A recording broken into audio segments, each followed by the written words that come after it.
Hi అండి అందరికీ welcome back తెలుగింటి ఆడపడుచు. టమాటాతో మనం చాలా రకాలుగా చట్నీ చేస్తూ ఉంటాం కదా. ఈసారి టమాటాతో అల్లంతో టమాటా చట్నీ చేద్దామండి. అది ఎలా చేయాలో చూద్దాం.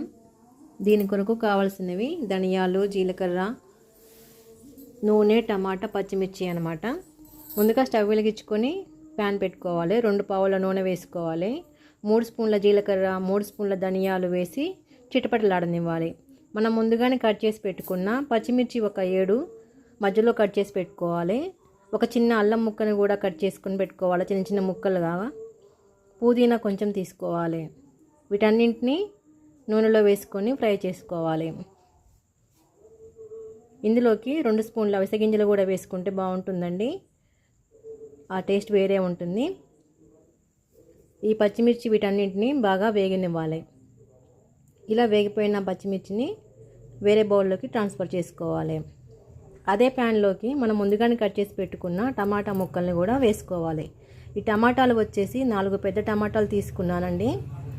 ఈ టమాటాలను చిన్న చిన్న ముక్కల్లా కట్ చేసుకుని అదే నూనెలోకి వేసాను. నూనె నేను ఎక్స్ట్రా వేయలేదండి, ఉన్న నూనె సరిపోతుంది మనకి. ఒక 1/2 స్పూన్ పసుపు కూడా వేసుకొని టమాటాలను మగ్గించుకోవాలి. ఈ టమాటాలు మగ్గటానికి కొద్దిగా ఉప్పు వేస్తే తొందరగా మగ్గుతాయండి. ఈ టమాటాలను పూర్తిగా మగ్గాక కొద్దిగా చల్లారనిచ్చాక మనం మిక్సీ జార్లోకి ఈ పచ్చిమిర్చిని వేసుకొని ఈ చల్లారిన టమాటాను కూడా వేసుకోవాలి. ఇలా వేసేసుకొని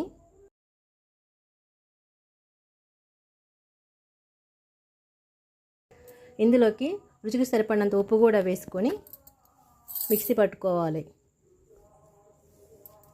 మిక్సీ పట్టుకున్నాక ఒక 5 నుంచి 6 వెల్లుల్లి రెబ్బల్ని కచ్చాపచ్చాగా దంచుకొని ఇందులో చట్నీలోకి వేసుకొని బాగా కలిగి తిప్పుకోవాలి.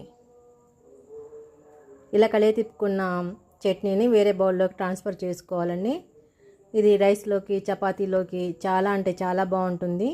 దోశలు చేసుకున్నప్పుడు కూడా హడావిడిగా ఉన్నప్పుడు తొందరగా ఈజీగా ఈ టమాటా చట్నీ అనేది చేసుకోవచ్చు. మనకి టేస్ట్ చాలా బాగుంటుందండి.